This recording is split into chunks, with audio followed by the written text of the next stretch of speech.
ছাগলকাণ্ড যেভাবে রাজনীতিতে হঠাৎ উত্থান লায়লা কানিজের। প্রথম আলোর এই রিপোর্টটি দর্শক পড়লাম, পড়ে খুবই আহত হলাম এই কারণে যে আসলে কাদেরকে দোষ দেব বলেন? আওয়ামী লীগের প্রবীণ নেতা, স্থানীয় এমপি রাজিউদ্দিন আহমেদ, সবাই তাকে চেনেন নরসিংদীতে। তার হাত ধরেই কিন্তু এই লায়লা কানিজের উত্থান। এখন যা বোঝা যাচ্ছে যে 1-1.5 বছরের মধ্যে তিনি রীতিমতো একটা বিশাল নেতা নেত্রী হয়ে গেলেন। কারণ কি? ওই যে তার রিসোর্ট বা পার্কে রাজিউদ্দিন আহমেদের সঙ্গে পরিচয় হলো, পরিচয় হওয়ার পর তাকে রাজনীতিতে আসার প্রস্তাব, এবং যেহেতু তাদের টাকা পয়সা আছে, খুব দ্রুত বেগে আওয়ামী লীগে একটা ভালো পোস্ট দখল করে নিলেন জেলা আওয়ামী লীগে, এবং তারপরে হচ্ছে নির্বাচন। আর এই নির্বাচন তো কোনো নির্বাচন না, বিনা প্রতিদ্বন্দ্বিতে উপজেলা পরিষদের তিনি চেয়ারম্যান হয়ে গেলেন। এই তো এখন দেখা যাচ্ছে যে সেই ছাগলকাণ্ডের সেই মতিউরের প্রথম স্ত্রী লায়লা কানিজের বিপুল সম্পত্তি। এই সম্পত্তি কোথার উৎস হচ্ছে এই মতিউরের দুর্নীতি মাধ্যমে অর্জিত অর্থ। অন্তত এখন পর্যন্ত গণমাধ্যমে সেই বিষয়টি সামনে চলে এসছে। দর্শক, 2 বছর আগেও লায়লা কানিজ রায়পুরা উপজেলার রাজনীতিতে পরিচিত মুখ ছিলেন না। 2 বছর আগেও মানে তাকে কেউ চিনতেন না। দলীয় পদ তো দূরের কথা, তিনি সাধারণ একজন কর্মীও ছিলেন না। স্থানীয় লোকজন তাকে জানতেন ওয়ান্ডার পার্ক নামের একটি বিনোদন কেন্দ্রের মালিক হিসাবে। রাজনীতিতে ঢুকে 1 বছরের ব্যবধানে তিনি হয়ে গেলেন বিনা প্রতিদ্বন্দ্বিতায় উপজেলা চেয়ারম্যান, পেয়ে গেলেন জেলা আওয়ামী লীগের ত্রাণ ও সমাজ কল্যাণ সম্পাদক পদ। তাহলে কাকে দৌড় দেবেন? লায়লা কানিজকে, নাকি যারা রিক্রুট করলো সেই আওয়ামী লীগের নেতাদেরকে? ছাগলকাণ্ডে আলোচিত রাজস্ব কর্মকর্তা মতিউর রহমানের প্রথম স্ত্রী লায়লা কানিজ লাকি নরসিংদীর রায়পুরা উপজেলা পরিষদের চেয়ারম্যান, জেলা আওয়ামী লীগের বর্তমান কমিটির তিনি ত্রাণ ও সমাজ কল্যাণ বিষয়ক সম্পাদক। জেলা আওয়ামী লীগের এত বড় নেত্রী, তারপরে জনপ্রতিনিধি, তিনি একেবারে পোস্ট হোল্ড করছেন, এখন তার খোঁজ কোথাও পাওয়া যাচ্ছে না।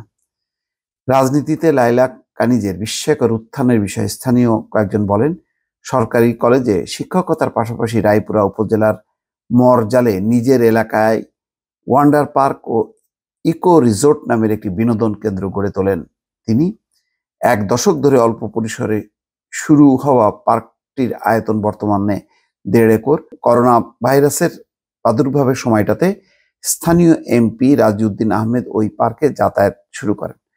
তখনও লায়লা কানিজের দলীয় কোনো পদ নেই, এমনকি তিনি কর্মীও নন। দেখেন, এই সমস্ত রাজনীতি বিবর্জিত লোকজনকে রাজনীতিতে আনলে কি হয় আমি আর আজকে আলোচনা করলাম না। এখন সবাই গালবন্ধ করছে এই বাংলাদেশ ক্রিকেট দলের।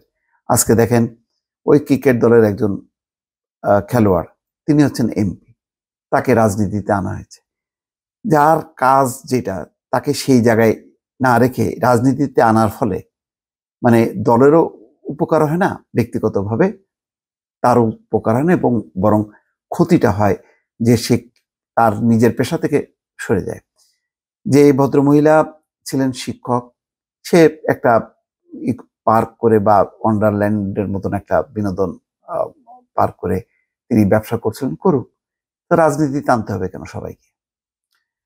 রাজিউদ্দিন আহমেদ দলীয় কর্মসূচি পালনের জন্য বেছে নিতেন ওয়ান্ডার পার্ক ও ইকো রিসোর্টটি। 2022 সালের শেষ দিকে তিনি লায়লা কানিজকে রাজনীতিতে যোগ দেওয়ার প্রস্তাব দেন।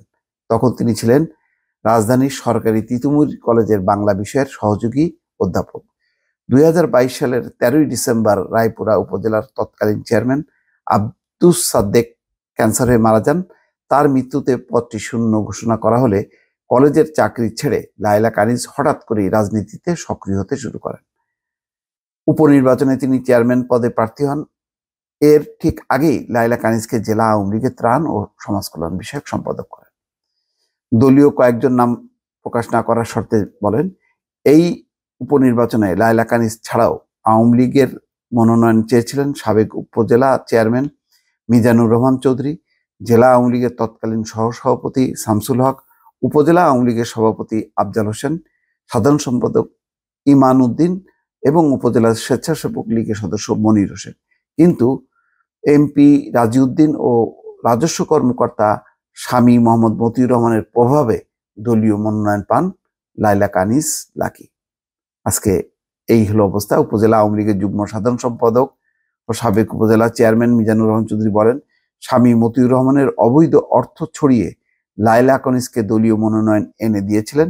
দলীয় মনোনয়ন না পাওয়ায় তিনি সহ আওয়ামী লীগের কোনো নেতা ওই উপনির্বাচনে অংশ নেননি। যারা স্বতন্ত্র প্রার্থী হয়েছিলেন তাদেরকে হুমকি ধামকি দিয়ে সরিয়ে দিয়েছেন তারা। কোনো দলীয় পদ না থাকা লাইলা কানিজকে গুরুত্ব দিয়ে আওয়ামী লীগ থেকে এমপি নিজেই এখন বিচ্ছিন্ন হয়ে পড়েছেন, অর্থাৎ রাজিউদ্দিন রাজু নিজেই এখন বিচ্ছিন্ন হয়ে পড়েছেন। এখন কি অবস্থা? এখন একজন বলছেন যে আওয়ামী লীগের সভাপতি আফজাল হোসেন বলছেন, লাইলা কানিজকে রাজনীতিতে প্রতিষ্ঠিত করতে গিয়ে স্থানীয় আওয়ামী লীগের খুব বড় ক্ষতি করে ফেলেছেন সংসদ সদস্য রাজিউদ্দিন আহমেদ। আমাদের দলে কি আর কোনো নেতা নেই? তাকেই কেন রাজনীতিতে জোর করে প্রতিষ্ঠা করতে হবে? এই লাইলা কানিজের জন্য এখন আমাদের অনেক মূল্য দিতে হবে। এই হচ্ছে অবস্থা। এখন তিনি বিনা প্রতিদ্বন্দ্বিতা নির্বাচিত এই চেয়ারম্যান। এখন গত 1 বছরে নিয়মিত অফিস করতেন না, মাঝে মধ্যে আসতেন। পরিষদের বিভিন্ন গুরুত্বপূর্ণ সভায় তিনি উপস্থিত থাকতেন না। ঈদের পর থেকে তিনি আর অফিসও করছেন না। এই হচ্ছে অবস্থা। মানে হাইব্রিড লোকজন এনে দল ভারী করলে বা স্বার্থ সুবিধার জন্য যদি কাউকে রাজনীতিতে আনা হয়, তার পরিণতি কি হয় অন্তত নরসিংদীর আওয়ামী লীগ সেটা হাড়ে হাড়ে বুঝতে পারছে। দর্শক ভালো থাকবেন। আল্লাহ হাফেজ।